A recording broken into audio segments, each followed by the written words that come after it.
both of our discussants, I think, have a number of things in common, despite appearances, and that is that they're both exiles. You were born in Iran, Reza, and you came to America after the 1979 revolution. You were born in Uganda and came to Canada, which is not America, I'm told. Definitely not. After that, and so you've both grown up in a very secularized and maybe a secular society. I really want to know, to kick us off, how you came to write your books. Your book is really No God But God, which is an exploration of the history of Islam and some of the issues going on today. I mean, what led you to write that book, and why? Well, I mean, there's a couple of things. I mean, at the time, I was a professor at the University of Iowa, and actually, one of my students is here, Stephanie. Say hi, Stephanie. Oh, I'm just proud because one of my students is here from years ago, and I had a course in the Introduction to Islam, and before September 11th, that course had about 34 students in it, and after September 11th, it had 289 students. So I figured that probably people are interested in this topic. But the problem was that so much of the discussion about Islam and the Islamic world was being had almost exclusively on the margins, either by those who were claiming, sort of a certain knowledge about what Islam was, or those who were accepting that interpretation of Islam and then rejecting it in a very public way. And I thought that neither of those two arguments was getting at the core issue within Islam, and that is the fact that this is the most diverse religion in the history of the world.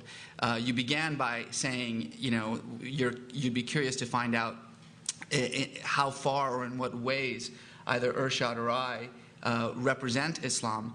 Nobody represents Islam. That's the problem. This sheer eclecticism and diversity of this religion makes it impossible to take seriously the arguments of those Puritans, the Wahhabists, the Salafists, the Arabocentric Orthodox version of Islam, which, despite still being quite a minority movement, is still an incredibly loud, very aggressive movement and an evangelizing movement. I mean, it's really. I mean, we can talk about the Wahhabization of the Muslim world, which is taking place right now. But nevertheless, the principal argument of that being that Islam is this static, archaic, unchanging, and Arab religion is total absurdity. Islam hasn't been an Arab religion for about 1,300 years, and Arabs make up something like 8% of the world's 1.5 billion Muslims. And yet there is a real problem with this Wahhabization, this puritanification of Islam that is being led by the almost bottomless pockets of the Saudi royal family. And so my attempt was to write a book that showed the diversity of Islam, the countless ways in which it has been understood throughout history, from the moment in which the Prophet first began to reveal the words of the Quran to this very day and age, in order to show this internal conflict that has been raging within Islam for centuries, but which has over the last century or so really begun to bubble up to the surface, and with cataclysmic results. Now, what prompted you to write your book? Well, let me start with a clarification, since I know this is being recorded. What did Matthew mean when he said the last time we saw each other we were sleeping side by side? I need to explain that we were both in a car in Davos, Switzerland, having just finished up our visits to the World Economic Forum, and I needed a ride to the airport. And it was 3 o'clock in the morning, and he very kindly, being the gentleman that he is, agreed to pick me up from my hotel and ferry me and my partner to the airport, and we all slept in the car. Okay. I thought if I'd said that, it would seem so disappointing. Well, it's disappointing to those who aren't under a death threat, okay? And like, if this is, if we were going to let this go unclarified, it would just be more fodder for those who, claim that I am something other than I actually am. Having said that, let me also say that in writing a book called The Trouble with Islam and later The Trouble with Islam Today, I am not for a moment denying that there's trouble in the other great religions of the world.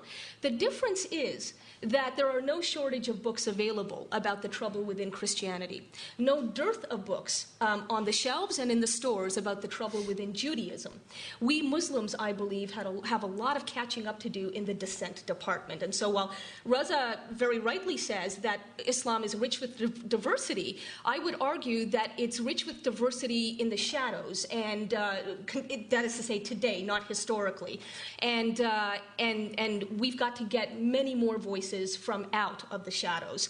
And that reality hit home to me, Matthew, after 9/11, when we kept hearing Muslim spokespeople, self-appointed often spokespeople, insist that Islam has been hijacked.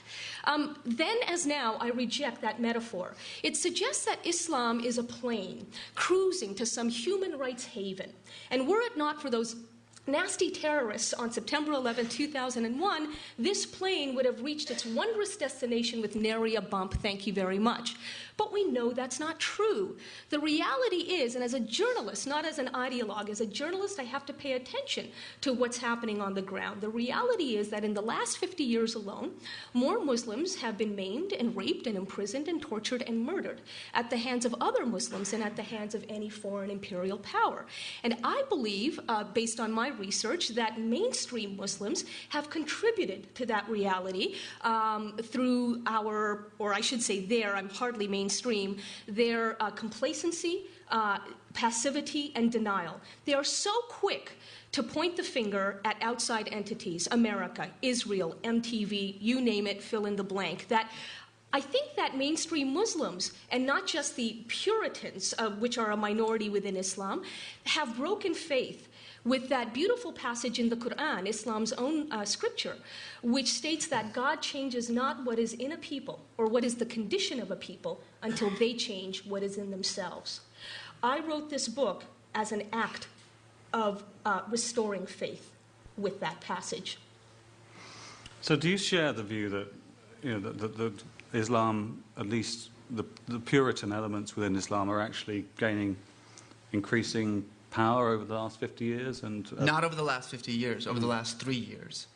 I think so much has happened over the last 4 or 5 years, particularly since the launch of this war on terror, that it has in some ways wiped our memories clean.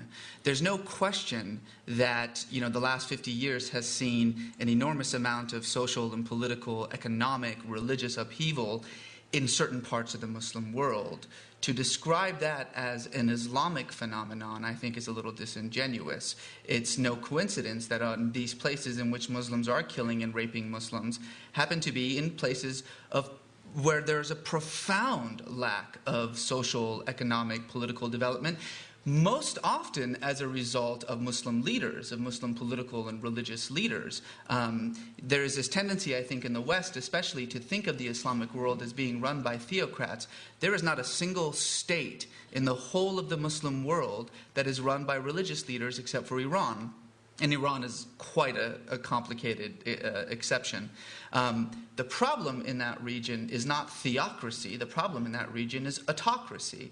Now, does that mean that the religious establishment or religious figures, or for that matter, the people at the extremes and the margins in large parts of the Arab and Muslim world do not have too much influence, too much authority, and that they've done very little in promoting the kind of development that that region needs? Absolutely, there's no question about it.